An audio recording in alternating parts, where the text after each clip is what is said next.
어느 한국의 유명한 CEO였던 분이 회고록에서 이런 말을 남겼더라고요. 기업에서 아주 중요한 자리에 고용해서는 안 되는 사람이 세 사람이 있어요. 그러니까 자기 주장과 고집이 심한 사람, 이 사람들은 공부를 안 한 사람들입니다. 절대로 안 한 사람들이기 때문에 이 사람들은 많이 알면 겸손해지죠. 이거 내가 아는 게 아무것도 아니로구나, 이거 압니다. 익은 벼가 고개 숙인다 그러잖아요. 그래서 절대 안 씁니다. 두 번째는 이 매사에 소극적이고 부정적입니다. 물론 여러분 비판도 할 수 있고 정당하게 할 수 있겠죠. 근데 객관적인 그거 없이 함부로 그냥 막 합니다. 이런 사람 절대 쓰지 않습니다.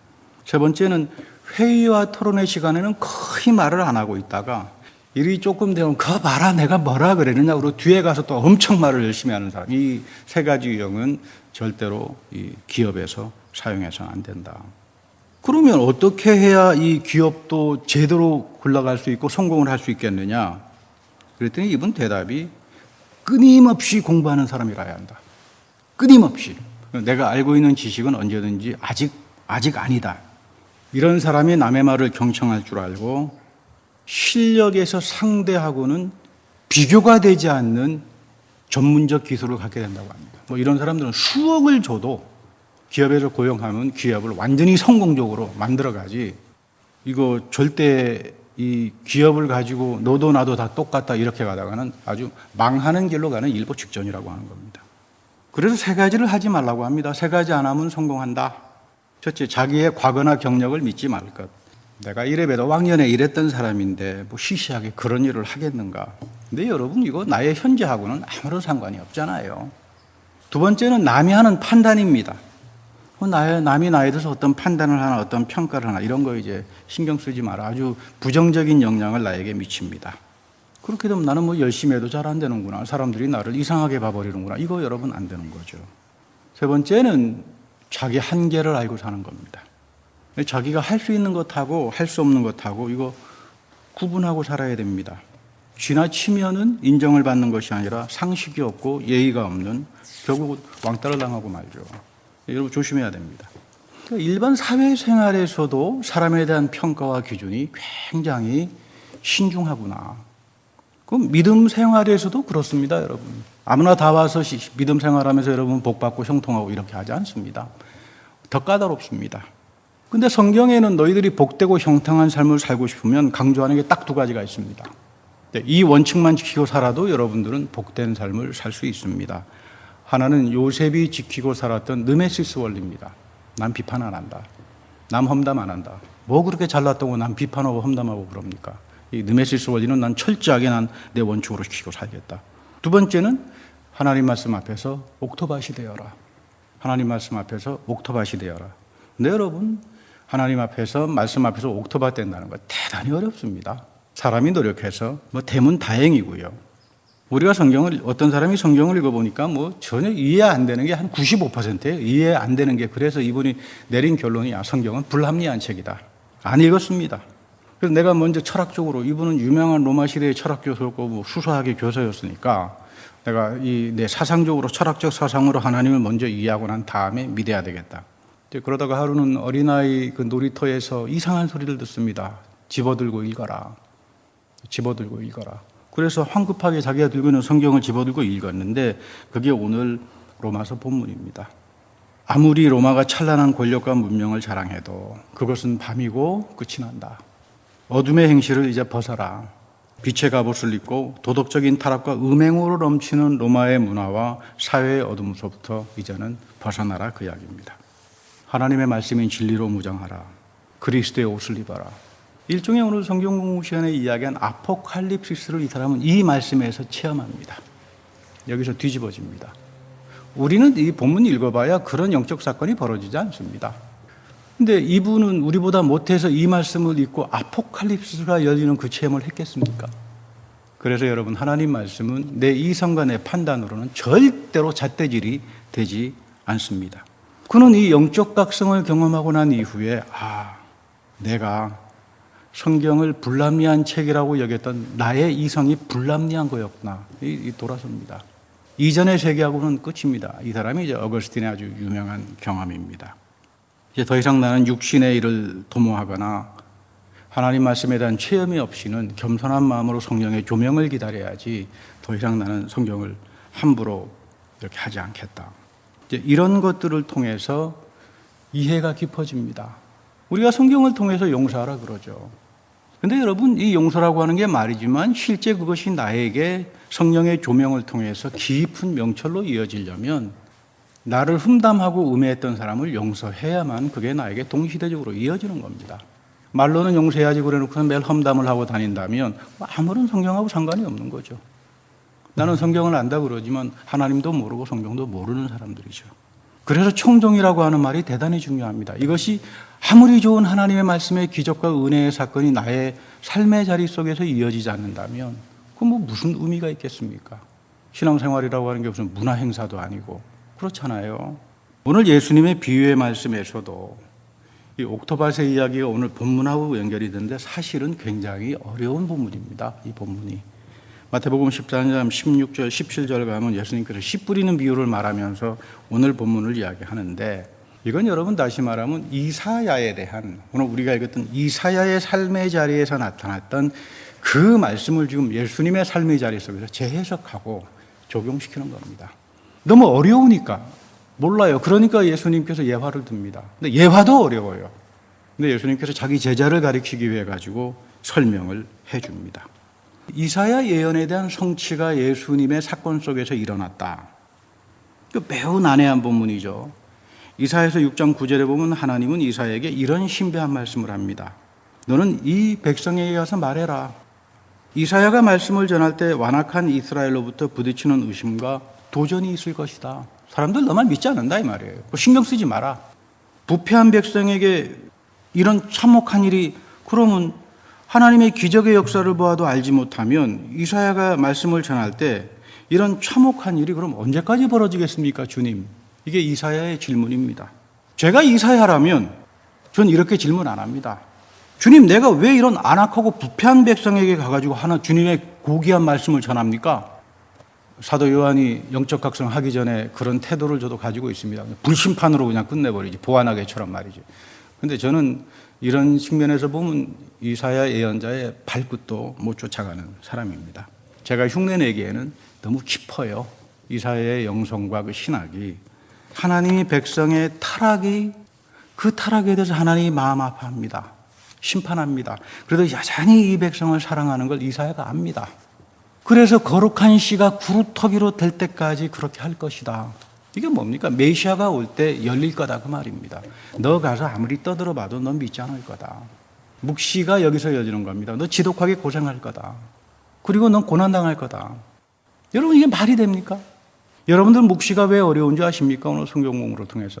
여러분들 하나님의 의로운 일 때문에 고난당해 보셨습니까?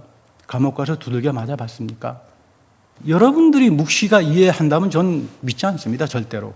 묵시는 그 감옥 속에서 내가 이 선한 일을 위해서 실행으로 옮겼던 사람들이나 할 수 있는 이야기들이지 우리 같은 사람들에게 저에게 이 묵시가 이어진다라고 하는 건 쉽지 않습니다. 그러나 예수 안에서 나타난 이 묵시를 통해서 하나님이 세상을 뒤바꿔 버립니다. 예수의 십자가 부활을 통해서 세상을 완전히 새로운 창조로 뒤바꿔 버립니다. 그래서 생겨난 게 교회입니다. 우리가 적어도 교회를 다닌다면 하나님의 자녀로 살아간다면 이 묵시를 존중할 줄 알아야 합니다. 그 예수님께서 거룩한 씨로 남아있는 구루터기를 찾아내기 위해서 하나님 나라의 신비를 전하는데 사람들이 하나님 나라를 몰라요. 그래서 씨 뿌리는 자를 이야기하는 겁니다. 예언에는 심판합니다. 용서합니다. 그리고 회복시킵니다. 하나님의 구원의 사건이 담겨져 있는데 묵시에는 끝납니다. 너무나 무서운 사태의 심판이 벌어져서 다 끝장나고 맙니다. 이건 무섭습니다. 예언에는 나름대로 가능성이라고 구원이라고 하는 가능성이 있는데 묵시는 그게 없어요. 정말로 처절하고 비참한 사건들이 터져 나올 겁니다. 죄로 인해서 폭망당합니다. 아무런 희망이 없습니다.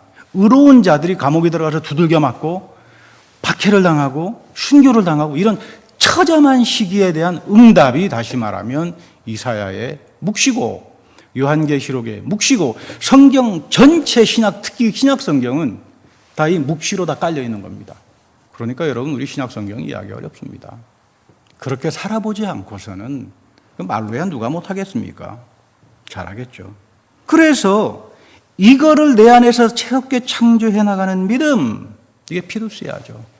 성령이 나의 안에서 만들어가면서 주님, 내 안에도 지금 새하늘과 새 땅이 열리고 있고 이 너울이 벗겨지기 시작하고 내가 비로소 하나님의 보물된 자녀로서 내가 살아갑니다라고 하는 이 피두스야를 항상 간구해야 합니다.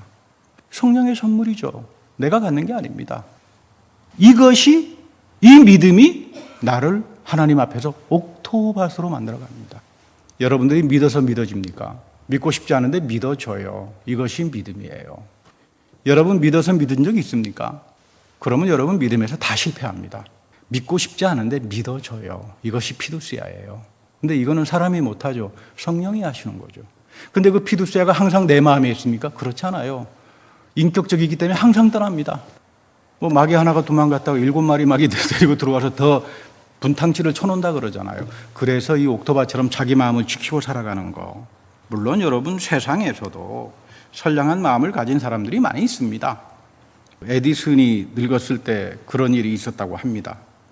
나이가 들어서 아무 일도 할 수 없게 되니까 장미를 가꾸면서 세월을 보냈는데 아침에 장미밭에 가보니까 누가 장미를 막 마구잡이로 꺾어가지고 꽃밭을 막 어그려뜨려 놨어요. 그래서 마음이 몹시 아팠습니다. 팻말을 하나 세워놨습니다. 꽃을 사랑하고 훔쳐갈 정도면 적어도 가위 정도는 가지고 와서 잘라가세요. 이게 뭡니까? 이제 그래가지고 이제 적어놨더니 그다음부터는 가위로 싹둑 잘라놓고 그냥 땡큐 하고 갔더래요. 여러분 이게 옥토밭이 아닙니다. 여러분 이게 무슨 우리 흔히 말하는 퐁당밭이겠지요. 옥토밭이 아닙니다. 옥토밭은 성령이 주는 선물이 내 안에서 만들어가는 겁니다. 그래서 성령을 끊임없이 간구해야 합니다. 예수님이 씨 뿌리는 비유에는 매우 중요한 진리가 담겨져 있습니다.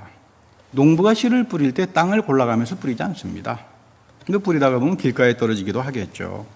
뭐 가시밭에 떨어지기도 하겠죠. 뭐 돌짝박에도. 근데 말씀을 방해하는 영들이 있습니다. 영적 세력이 있습니다. 여러분 신앙생활이 깊어지다가 보면 이거 진짜 악한 영의 세력들이 있구나. 이거 알게 됩니다.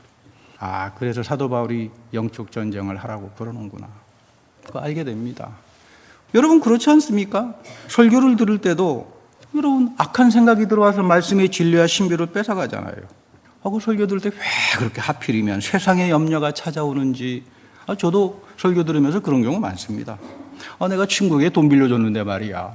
우리 목사님 설교 참 지루해. 지루한 건 저도 자꾸 뭐 친구 앞에 돈 빌려준 생각. 어저께 스탁이 증시가 떨어졌는데 이거 떨어지는 거 아닌가. 여러분 끊임없이 잡념들이 들어오지 않습니까? 좀 심하면 다 거짓말이겠지. 여러분 이 생각들이 끊임없이 여러분들이 들어올 거예요. 저도 그랬습니다. 교수 생활하면서 가서 교회에 참석해보면 말씀이 안 들려와요. 그때마다 제가 나를 쳐서 복종하면서 회개를 했습니다. 하나님 내가 참 교만한 자입니다. 하나님 앞에서. 들을 길을 주십시오. 여러분 이거를 위해서 기도해야 합니다. 그래서 예수님께서 마음을 지켜라. 말씀이 들려올 때 듣는 귀가 있는 자가 듣는 거다. 이거를 이제 이야기하는 거죠. 여러분도 마찬가지일 거예요. 전도를 하면서 말씀을 전해보면 그 이해하고 받아들이고 인정하는 사람은 별로 없어요. 간혹가다 있을 수는 있겠습니다만은 하나님의 말씀은 모두에게 다 보편적으로 뿌려집니다. 그러나 그 누구에게는 자기의 영적 각성과 아포칼립시스를 경험하는 완전히 뒤바뀌어지는 사건을 경험하는가 하면 누구에게는 그게 so what? 이렇게 되는 겁니다. 그거는 인간의 힘으로 하지 못합니다. 그 예수님께서 그러죠. 귀 있는 자는 들어라. 천태만상일 거다. 그리고는 지금 예수님은 아주 중요한 게 이사야에게 하나님이 닫아버린 묵시. 너 가서 떠들어봐야, 가서 선포를 해봐야 이스라엘 백성들이 너 도전하고 믿지 않고 오히려 너를 박해할 거다. 봉인을 해버린 이것이 지금 예수님의 말씀의 선포에서 열린다는 거예요. 귀 있는 자가 듣는 겁니다. 설교에서 하나님은 닫아놔버린 묵시의 세계를 여러분들을 향해서 열어놓습니다. 이것을 듣는 자들이, 이것을 옥토밭을 가지고 아멘으로 응답하는 자들이 성령을 통해서 깨달음을 얻습니다. 100배, 60배, 30배의 엄청난 열매를 맺으며 살아가는 겁니다. 여러분의 삶에 말씀 안에서 하나님이 상상하지 못하는 은혜의 사건이 100배처럼, 60배처럼, 30배처럼 나타납니까? 나타나지 않는다면 내가 말씀을 듣는 태도가 대단히 잘못하고 불량된 마음이로구나. 여러분 회개해야 합니다. 여러분 삭개오나 고넬료는 마음밭이 좋은 대표적인 사람으로 소개가 됩니다. 그 왜 하필이면 세리장인가? 왜 하필이면 로마의 장교인가? 기분 나빠요. 아주 도전적입니다. 이 성경 자체가. 그 시대의 삶의 자리에 들어가게 되면 이건 있을 수 없는 이야기죠. 로마 사람들보다 더 다시 말하면 나쁜 사람 취급당했던 사람들이 세금 징수원입니다. 제가 말씀드렸습니다만 로마는 철저하게 관용의 정책을 썼습니다. 로마는 법으로 지배했습니다. 팔레스티나 사람들에게 세금 징수원을 맡기고 이게 법이니까 이까지. 그 다음에 너희들이 커미션을 뭘 하는 건 그건 우린 관여하지 않겠다. 그러니까 세금 징수원들이 자기 동족의 세금을 갖다 놓고는 엄청 착복했습니다. 그러니까 팔레스티나 사람들이 그 로마 사람들, 오히려 로마는 합리적으로 세금을 걷어가는데 동족이라는 사람이 중간 브로커가 돼가지고 가져가는데 이게 감정이 좋을 리가 있겠습니까? 거기다가 여러분 삭개오는 세금 징수원의 두목이에요. 우두머리예요. 이런 사람이 그리스도의 말씀을 옥토바처럼 듣고 구원을 얻었다. 그 유대인들이 다 뒤집어진 상황이죠. 바리새파들이 다 뒤집어지죠. 굉장히 놀라운 이야기들이에요. 엄청난 도전이 이 속에 담겨져 있는 겁니다. 고넬료는 어떻습니까? 로마의 장수가 그 무슨 자기 식민지 나라에 가가지고 그 여호와 하나님을 믿는다? 나름대로는 마음밭은 좋았던 사람 같아요. 고넬료는 사도행전 보면 그렇게 나오잖아요. 이 사람은 로마의 장군이었지만 하나님을 경외하는 자이고 우리 유대인 회당이 부서졌을 때 회당도 짓는데 도움도 줬고 좋은 사람입니다. 그런 이야기가 하나 나옵니다만은. 근데 이 고넬료 속에 베드로가 가서 일어났던 이 영적 사건이 베드로도 몰랐습니다. 그가 성령을 받습니다.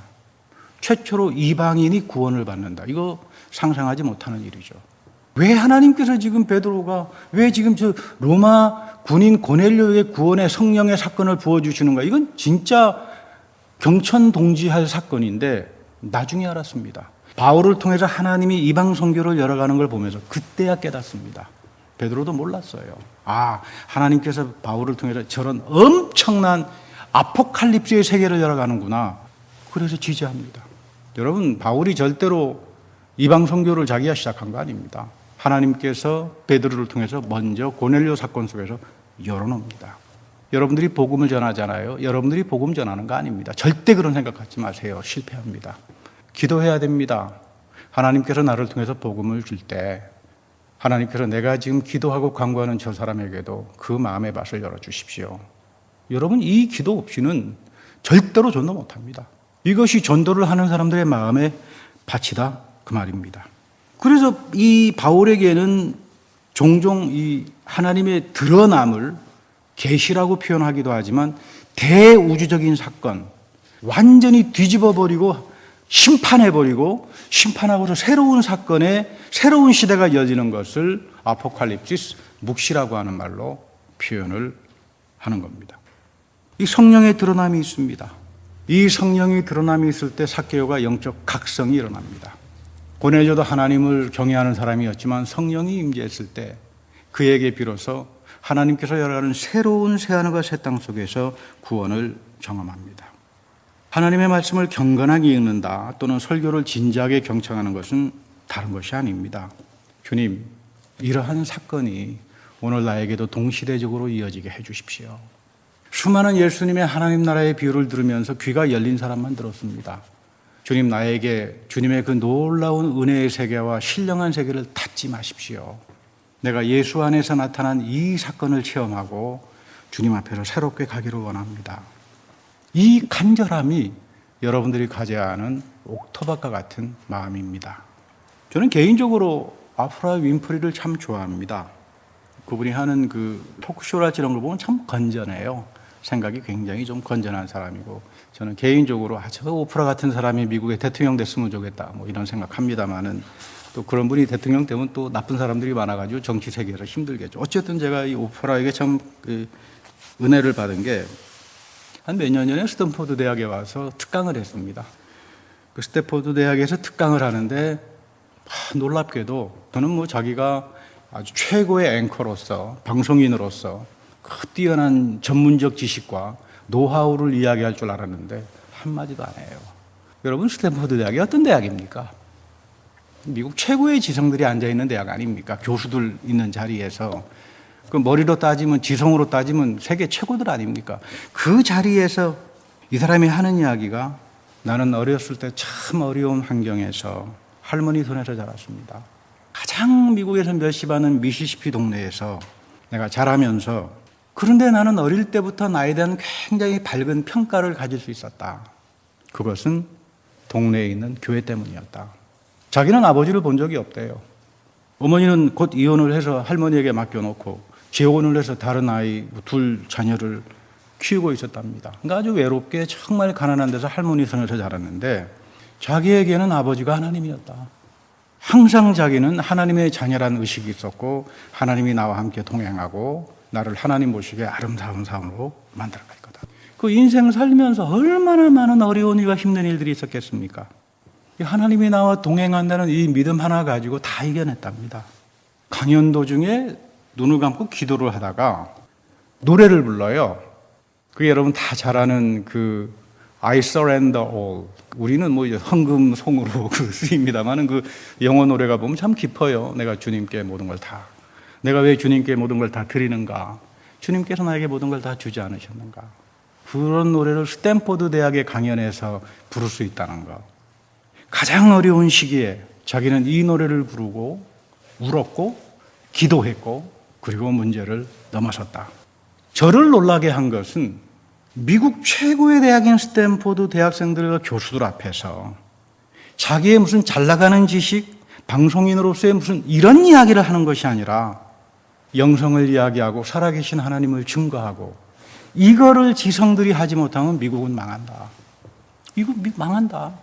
우리가 하나님에 대한 증거를 가지고 지식인들도 학생들도 모든 대학의 사회가 살아계신 하나님에 대한 겸손한 증거를 갖지 않을 때 미국은 끝난다 이야기예요.